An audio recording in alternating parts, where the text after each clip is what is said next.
nó to phải sẽ là không ngầm là đứng ngàn tông mừng ngàn ASEAN cho năngศึกษาจะได้เชิญนะซีรีส์มั่วไทยบลอกัมพูชีเวียดนามมาเลเซียอินโดนีเซียได้ตัว那都说的，那都贵州。现在我们进入的是第二单元高层关怀深切希望。拍 video 吗？拍 video ลง YouTube เลยลง YouTube เอาหน้าไอ้เนาะมาแล้วนี่ไอ้สิมายังเนี่ยวันนี้ไอ้มายังเนี่ยสัมภาษณ์ได้เลยตามมาเดียวสัมภาษณ์เว้านี่เป็นนักเรียนเก่าเลยนะนี่นักเรียนเก่าอยู่นี่ไอ้ปอบ่โอ้โหไอ้ปออยู่สำเหนือแม่นบ่นี่ลีมั่วนี่เป็นไม้นี่ก็ตามประเทศแล้วมันมีน่าจะนักเรียนเก่าแล้วนักเรียนนั่นคือว่าจบแล้วเขามาเรียนนักเรียนต่ออีกอ่ะนักเรียนเก่าไปไกลได้เลย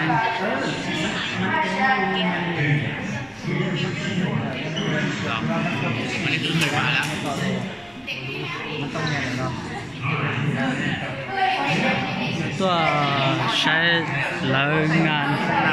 แบบเกาหลีไอ้แบบญี่ปุ่น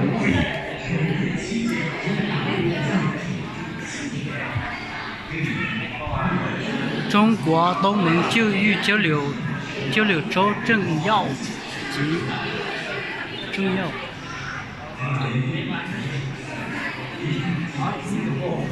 ตัวน่ะงานตรงเมืองน่ะประเทศเพื่อนบ้านเซียนนะ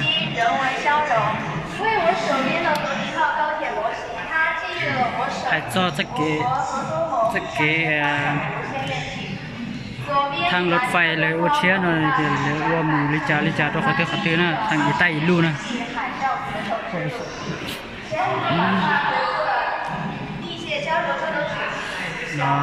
เอ๊ะเจาะนักเรียนตัวนะนักเรียนเสด็จตัว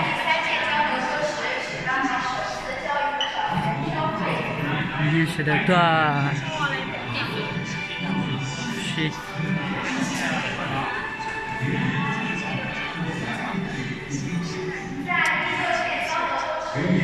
นี่ใช่แล้วโลโก้ใช่แล้วงานแสงอาทิตย์ที่ใหญ่ที่สุดในอาเซียนที่จีนนี่แหละงานแสงใช่แล้วเราเนี่ยโป๊ะแต่ยังได้จีนแล้วดูหน่อยดูรอดสับไปเนี่ยเด็กสวยนะ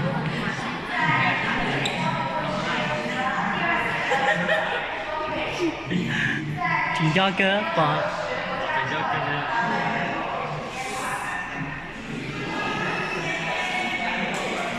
นะพี่วันนี้มาอย่างวันนี้เราทำอะไร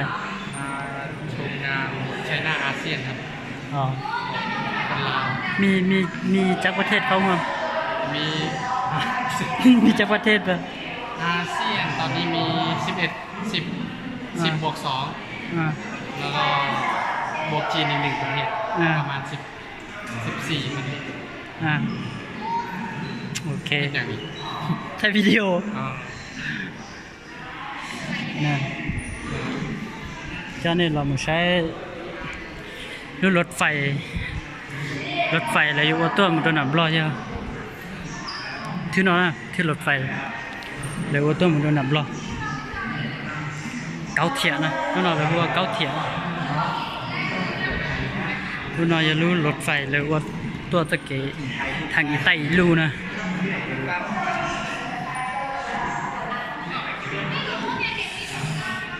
nó có một xe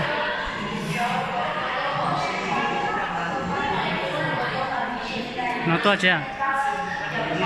สัมภาษณ์ไม่จีเจ้านะ จอยช่วงที่ไหนก็ต่อแล้วก็จากประเทศอาเซียนนะผมได้นำประเทศอาเซียนก็อีกก่อแล้วประเทศอาเซียนอะไรอย่างเมื่อเจซีตัวเตโบราณหลวงเราดูเตียได้เรื่องเตีย không dư คนยืน ừ.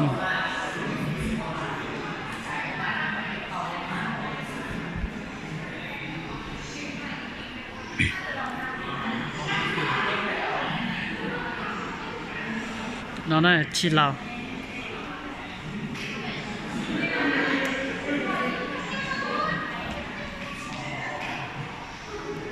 nhớ đầu Quý Châu nè nhớ đầu Quý Châu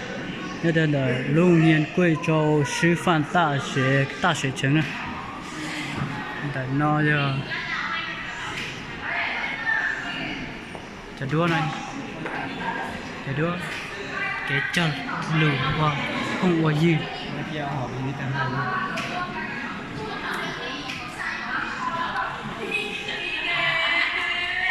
cho nó nè nó giờ sủa cho nó giờ tên là sân phau nè sủa民族文化nè thì nó giờ biết con với bên đi là sủa nó giờ chờ sân phau như đồ sủa tên nè sân phau lo nhá sủa tên แต่ย่านฉันเนาะฟ้าไปยืนหน้าลิฟต์กลางคืนเนาะ sân câu nè nó giờ móng này thế nào móng nè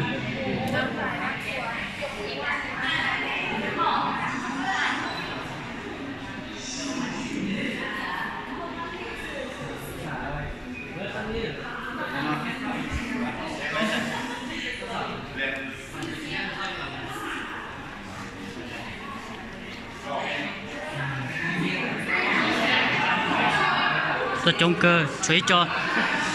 cho chúng chống cha bây giờ nó nhớ sân đấu xứ thì lo đi chống trả chỉ một chơi nó thì xứ bèn ở ba lo cho nên mình sẽ chúa dạ văn hóa nên để chúa thì làประเภทนี้มันอย่าง อัดหลายใช่เนาะมันชิบเอาลงได้แบบน้องอัดลงได้แบบมันหลาย ไหนนะ สมองมันสวดชีเต็มมันสวดชีหล่นได้ใช้เวลาเติบ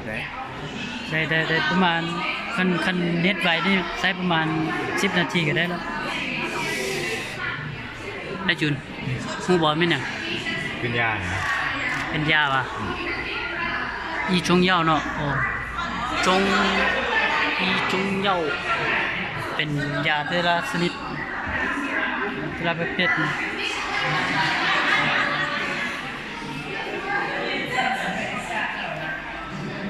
จะน้อยจะชั่วนะ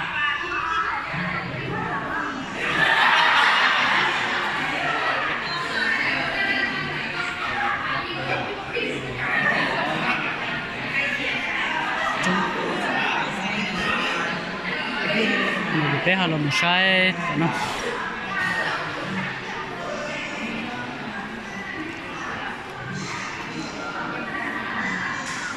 มาที่หายเลยช่วยถ่ายดูนี่ใช้สินะ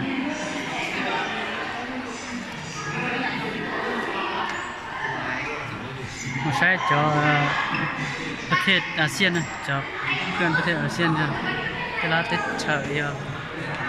วิโมตาเนาะ文采呢哟นี่มีลาวนะมีลาวนะมีลาวนะต้องเป็นลาว อันนี้เป็นประเทศไหนวะต้องมี文采ในจีรัน นิวซีแลนด์นี่ คัมโบเดียเฉินปีใช่ อินโดนีเซีย อินโดนีเซีย ลาววะ นี่ มาเลเซีย มาเลเซีย มาเลเซียสองที่นี่มาเลเซียนั่นก็มาเลเซียฟิลิปปินส์สิงคโปร์ไทยเวียดนาม สิงคโปร์ไทยเวียดนามจีนนะมออีออแปลาวจีนเจ้าชายีจั่วเกาอีทำมาเกาอีประเทศแต่ประเทศ เพื่อนอาเซียนเป็นก็ต่อสวยต่อแล้วก็พุ่งยืนด้วยจากประเทศนะประเทศอาเซียน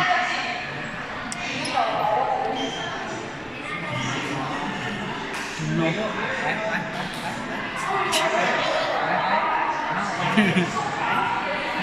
เนี่ยไป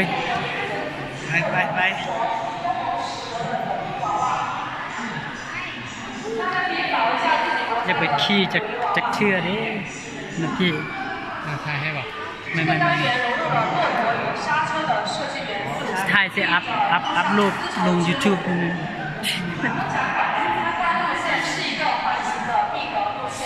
寓意着一带，中间的火车头以及路状设计，寓意着一路，形成了一带一路的含义。现在大家即将参观的是第5单元重型致远，携手前行。首先呢，我们看到的是交流州的发展原因，其实展望未来，交流州将是一个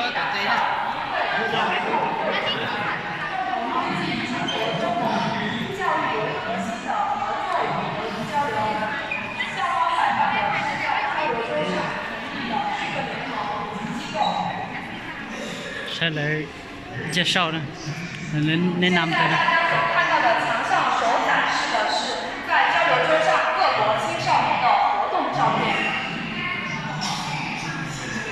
เราจะเจอกิจกรรมจะดูว่าตอนเดี๋ยวเราว่ากิจกรรม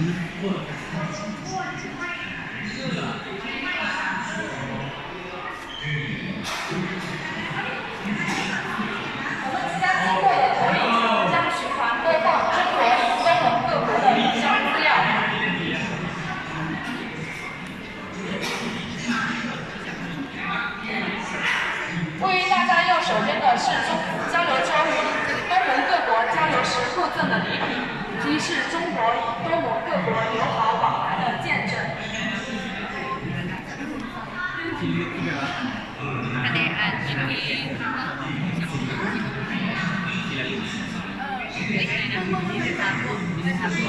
ทีละเล็กตระกูล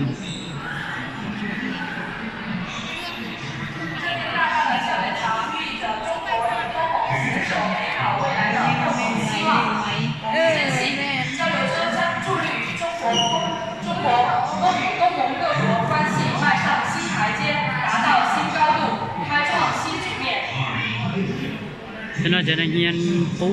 เงียนเชียดใช่เนาะ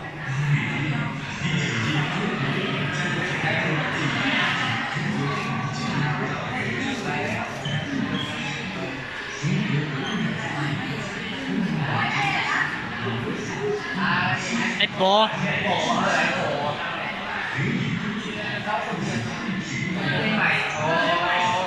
พี่อยู่ไหนพี่อยู่ไหน各位同学、各位老师，这里是电子签名，各位同学可以在这里签上自己的姓名。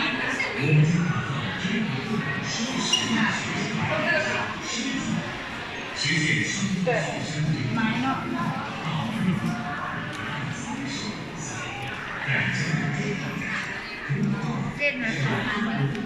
เส้นแล้วมันเป็นอย่าง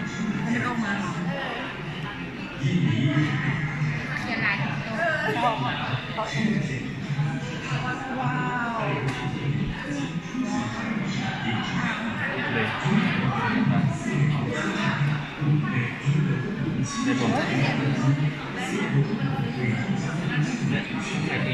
在可以。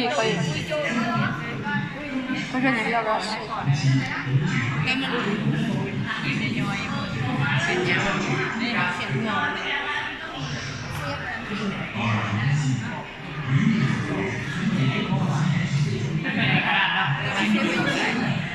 เสียบเป่าฝุ่นไหมเป่าฝุ่น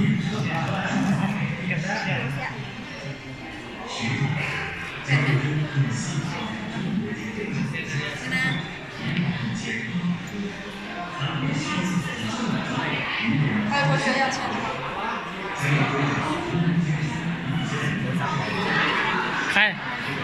还得着那些多少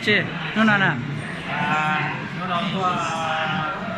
จะก็สัมมนาเกี่ยวกับ การแลกเปลี่ยนการศึกษาระหว่าง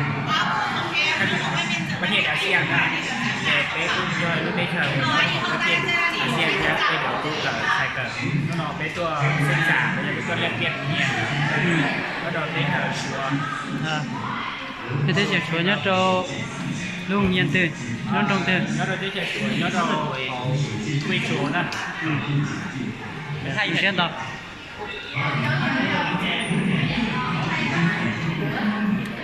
đó thế chỉ số phản thi thế chỉ số เข้าไปยืน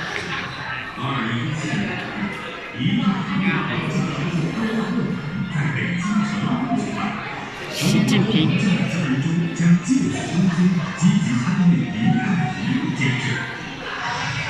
本届交流周将成立举办交通教育服务中国东盟建设携手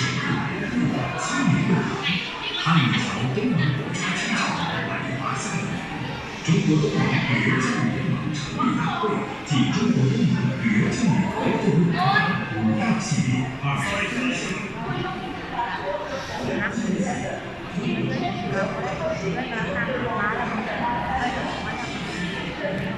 中国东盟教育交流周展标馆啊，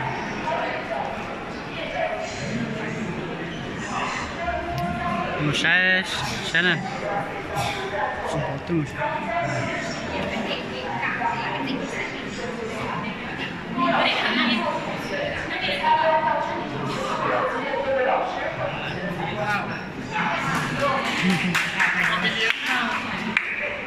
เยี่ยม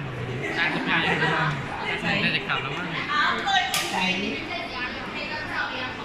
好。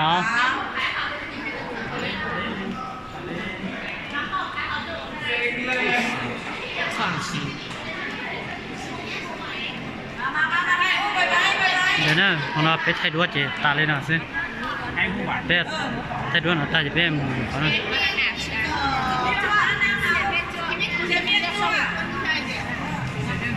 ชิจิด้วย